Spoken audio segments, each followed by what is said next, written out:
assim como o poder de Deus ressuscitou Jesus dentre os mortos, então do mesmo jeito que o Espírito de Deus ressuscitou a Jesus, ressuscitou também os nossos corpos mortais e nos colocou na mesma posição. Colossenses 1, o qual nos tirou da potestade das trevas, está aqui ó, verso 13, o qual nos tirou da potestade das trevas e nos transportou para o reino do seu Filho, para o reino do seu amor, em quem, olha aqui ó, em quem temos a redenção pelo seu sangue, a saber, o qual é imagem do Deus visível, o primogênito de toda a criação. Cristo, através dele que Deus fez isso, ele é a imagem visível de um Deus invisível. Ele é o primeiro dos filhos. Isto porque, na medida que alguém vai crendo, vai tornando-se filho, como o próprio Paulo, na carta de Efésios, falou sobre isso. Que Deus, desde a fundação do mundo, nos predestinou para filho de adoção, por meio de Cristo. Aí o verso 13 diz, em quem vós estáis, depois que ouviste o evangelho da vossa salvação, tendo no evangelho crido, foste selado com o Espírito da promessa, ou seja, tornou-se filho.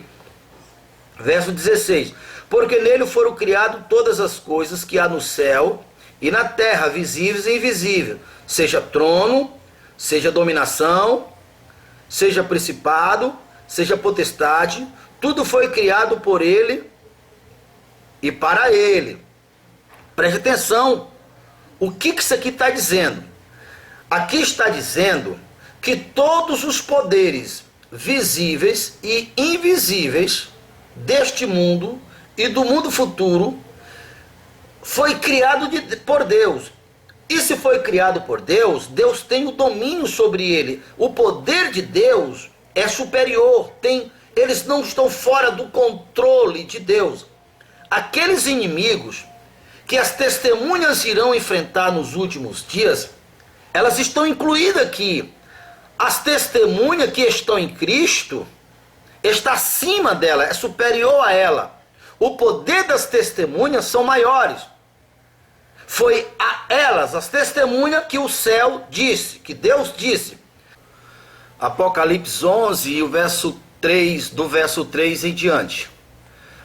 E darei poder às minhas duas testemunhas, e profetizarão por 1260 dias, vestido de roupa de saco.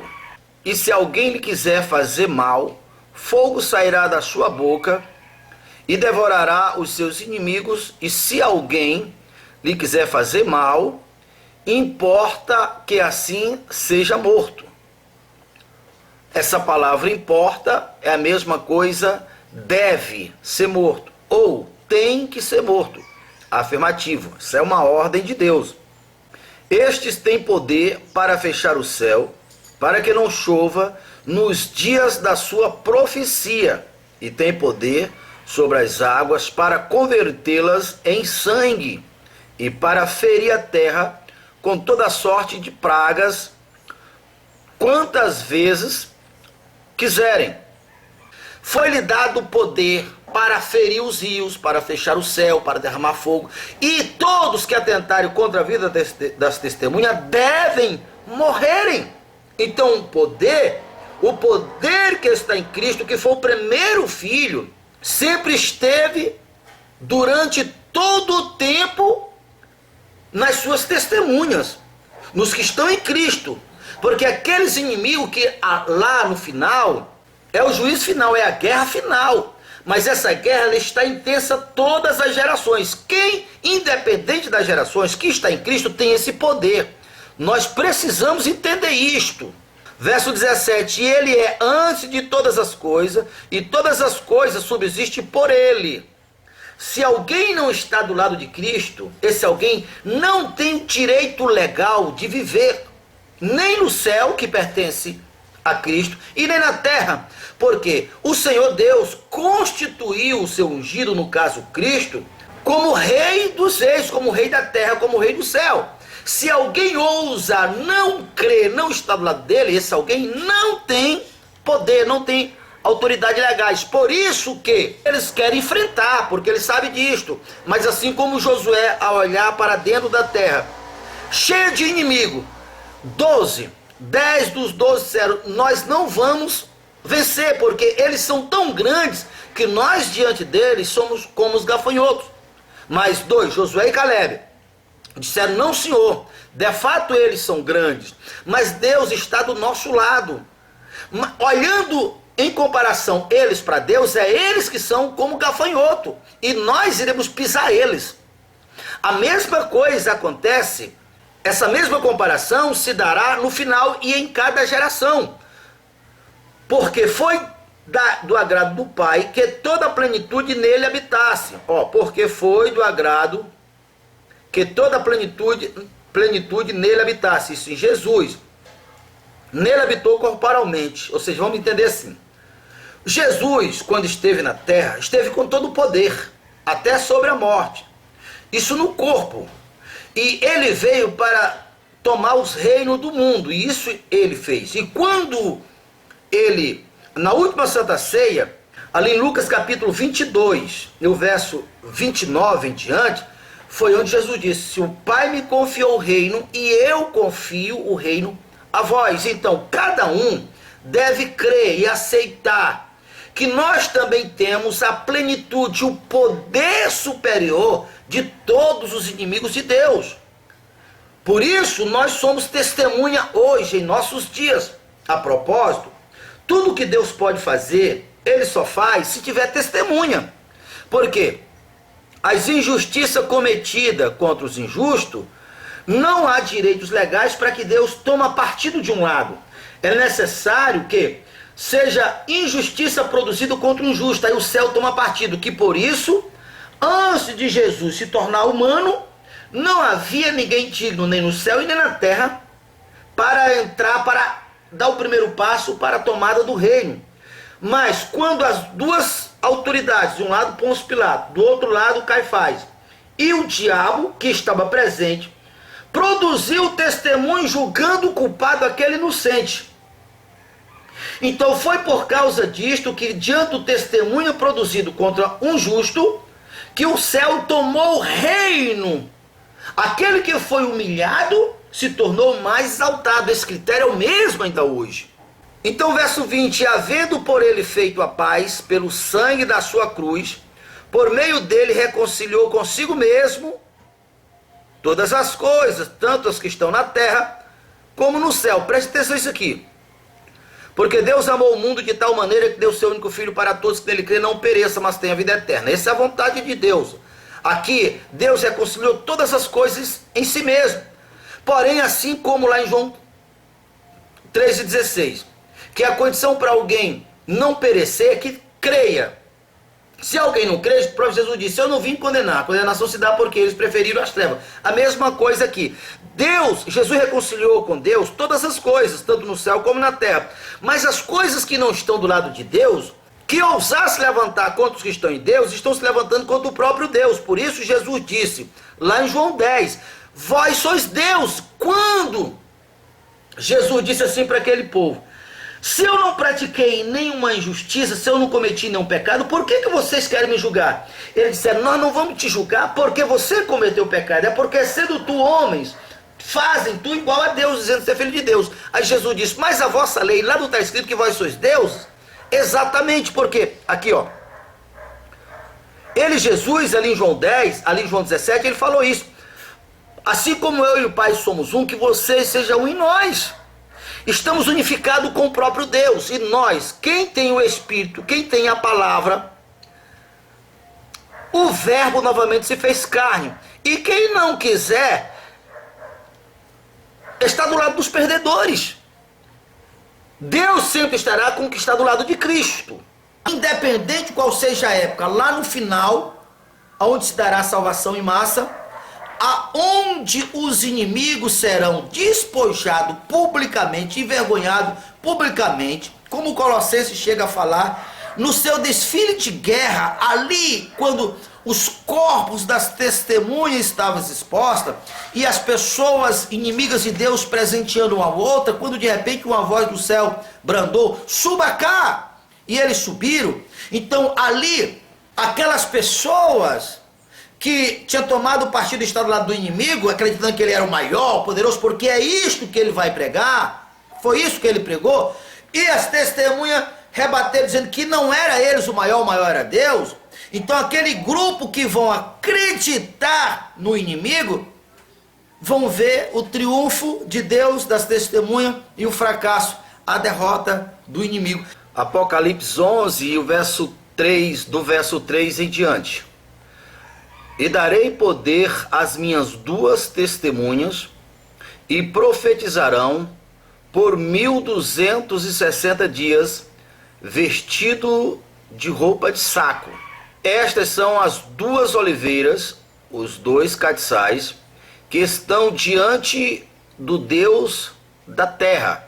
E se alguém lhe quiser fazer mal, fogo sairá da sua boca e devorará os seus inimigos. E se alguém lhe quiser fazer mal, importa que assim seja morto. Essa palavra importa é a mesma coisa deve ser morto ou tem que ser morto. Afirmativo. Isso é uma ordem de Deus. Verso 6. Estes têm poder para fechar o céu, para que não chova nos dias da sua profecia, e têm poder sobre as águas para convertê-las em sangue, e para ferir a terra com toda sorte de pragas, quantas vezes quiserem. Esse é o mesmo poder, as mesmas manifestações do ministério de Moisés, quando enfrentou aquele que era o maior da terra naquela ocasião, Faraó, e Moisés usou esse mesmo poder. Naquele momento Moisés foi um instrumento. Esse poder hoje está disponível para todos que estão empenhados no mesmo propósito da salvação. Moisés usou na época dele e hoje cada um usará na sua época. E o poder que foi dado está aqui quantas vezes quiserem. Continuando aqui no verso 7. E quando acabarem os seus testemunhos, a besta que sobe do abismo lhe fará guerra, e os vencerá, e os matarás. E todos verão os seus corpos mortos nas praças das cidades, que espiritualmente chama-se Sodoma e Egito, onde o nosso Senhor também foi crucificado. Esse nosso Senhor foi Jesus Cristo, essa cidade que se tornou como um modelo da grande prostituição, é Jerusalém. Continuando aqui. E homens de vários povos, tribos e línguas, nações verão seus corpos mortos por 3 dias, e não permitirão que os seus corpos mortos, sejam postos em sepulcro. E os que habitam na terra se alegrarão sobre eles, e se alegrarão e mandarão presente uns aos outros, porquanto estes 2 profetas tinha atormentado os que habitam sobre a terra. Verso 11. E depois daqueles 3 dias e meio, o Espírito de vida, vindo de Deus, entrou neles, e puseram-se sobre seus pés, e caiu grande temor sobre os que ouviram. Observe que não vê essa expressão nos profetas, nas testemunhas, que testemunharão ou profetizarão sobre 3 anos e meio. Cada dia que eles passaram morto corresponde a 1 ano, e 3 dias também, porque o nosso mestre passou 3 dias sobre o seio da terra. E ouviram uma grande voz do céu que lhe dizia: suba para aqui. E subiram ao céu em uma nuvem, e os seus inimigos os viram. Aqui está o porquê de tudo isto. Porque sendo a morte o maior inimigo do homem, como está escrito que o propósito do investimento que Deus fez em enviar Jesus, o propósito era esse, colocar todos os inimigos debaixo dos seus pés. E Paulo, como também o escritor dos Hebreus escreveu, que o último dos inimigos seria a morte.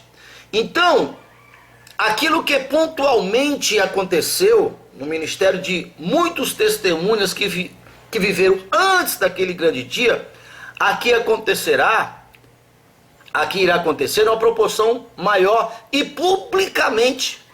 E todos verão, nisto se salvará muitas pessoas, e isso testemunhará a respeito de quem de fato está com poder. Estamos aqui vendo aqui, o verso 17.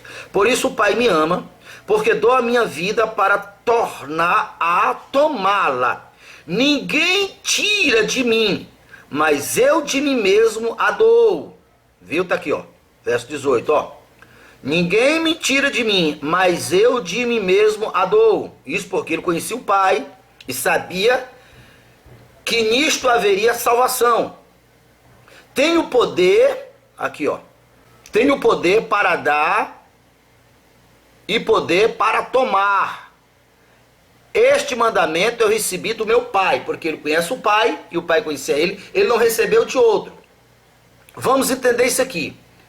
Esse mesmo mandamento que Jesus recebeu do Pai, as testemunhas também receberam. E todas as testemunhas, mesmo antes daquele dia, também receberam. Inclusive quando Jesus estava conversando com o discípulo. Ali nos versículos, ali depois do versículo 14 de João, ele falou muito sobre isso. O Pai me ama porque eu dou a minha vida pelas ovelhas. E o Pai amará vocês também, se assim vocês fizerem. Este é o mandamento que eu dou, que amem uns aos outros como eu vos amei vocês. Se vocês amar uns aos outros, o Pai e eu virá e farei morada em vocês. Então preste atenção nisso aqui.